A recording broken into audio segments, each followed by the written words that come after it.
Seekor macan tutul tampak kelaparan menyerang seekor luwak madu yang berkepala botak, berambut putih, dan berjubah perak.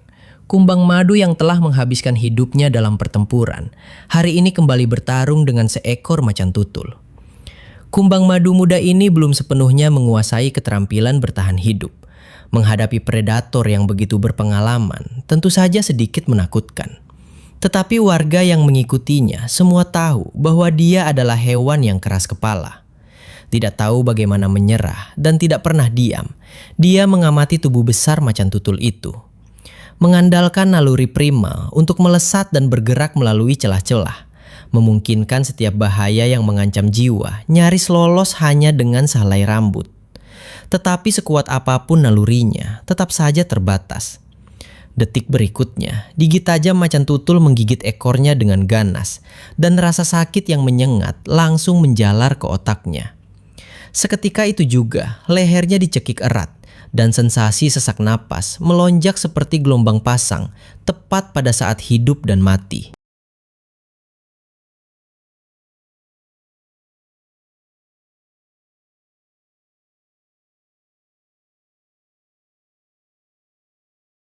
Ibunya, seperti seorang penjaga berpengalaman, menyerbu medan perang, diselimuti debu dan dipersenjatai dengan kekuatan yang teguh. Sang ibu memanfaatkan momen yang tepat, bergegas maju langsung, gigi tajamnya mengarah ke tenggorokan macan tutul.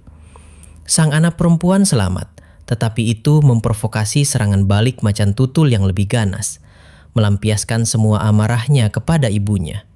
Pertarungan 2 lawan 1 yang putus asa pun dimulai. Seekor luwak madu saja sudah merupakan lawan yang tangguh. Mereka melawan siapapun yang melawan mereka. Apalagi jika Anda bertarung berdampingan dengan 2 luwak madu. Ibu dan anak perempuan itu berada dalam harmoni sempurna, menyerang dari kedua sisi, dan lawan yang tangguh itu terpaksa mundur berulang kali. Namun, serangan ofensif macan tutul tetap tepat dan kuat. Meskipun demikian, kulit dan otot luwak madu yang keras dapat dengan mudah menghindar hanya dengan sedikit putaran tubuh. Cukup banyak serangan yang dapat lolos atau kekuatannya hilang. Begitu satu luwak madu terjepit, yang lain akan bergegas maju tanpa ragu-ragu, menggigit balik setiap gigitan yang diterima, dan terus menggigit balik dengan tekad yang tak tergoyahkan dan secara bertahap mengumpulkan keuntungan. Situasi mulai berubah. Dan kali ini, macan tutullah yang kelelahan. Begitu macan tutul memilih untuk mundur, induk dan anak-anak luwak madu kehilangan minat untuk melanjutkan konfrontasi. Konflik meletus karena anak-anak luwak madu yang baru lahir bersembunyi di gua di belakang mereka.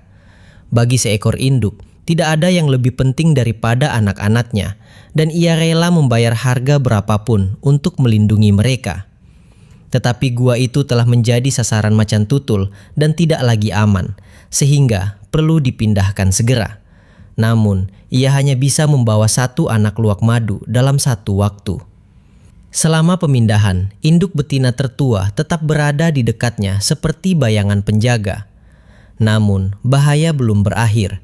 Macan tutul mendekat lagi secara diam-diam. Sasarannya jelas. Bukan luwak madu dewasa yang merepotkan itu. Namun, justru anak luwak yang tak berdaya di mulut induknya. Sang induk dan anaknya langsung memahami niatnya. Sang induk sambil menggendong anaknya di mulut, melesat cepat menembus semak-semak menghindari serangan ganas macan tutul. Anak perempuan tertua tidak ragu-ragu dan mengambil inisiatif untuk menyerbu ke arah macan tutul, menarik perhatiannya, memberi ibunya waktu berharga. Sang induk memanfaatkan kesempatan itu untuk mendorong anaknya ke dalam lubang yang dalam dan sempit. Macan tutul meraung saat menerjang pintu masuk, dengan panik menggali untuk melarikan diri, tetapi tidak dapat mencapai mangsanya yang berada jauh di dalam. Anak perempuan tertua kembali menyerbu ke depan, berteriak menantang macan tutul, memaksa macan tutul itu untuk lari kembali dan membela diri. Berhasil menarik perhatian macan tutul, lalu menghilang ke dalam gua lain dalam sekejap. 2 celah sempit benar-benar membatasi serangan macan tutul. Ia berlama-lama di pintu masuk gua, sejenak dan akhirnya harus mundur lagi dengan perut penuh kekesalan dan ketidakberdayaan. Pertempuran sengit itu berakhir. Dengan keberanian dan kerjasama induk dan anak luwak madu itu sekali lagi berhasil mengusir musuh yang tangguh dan melindungi kehidupan yang paling berharga. Si luwak madu tampak keluar, melihat kondisi di luar, memastikan semuanya aman. Si luwak madu sadar bahwa bayinya bisa menjadi santapan predator lain. Maka dia harus terus waspada menjaga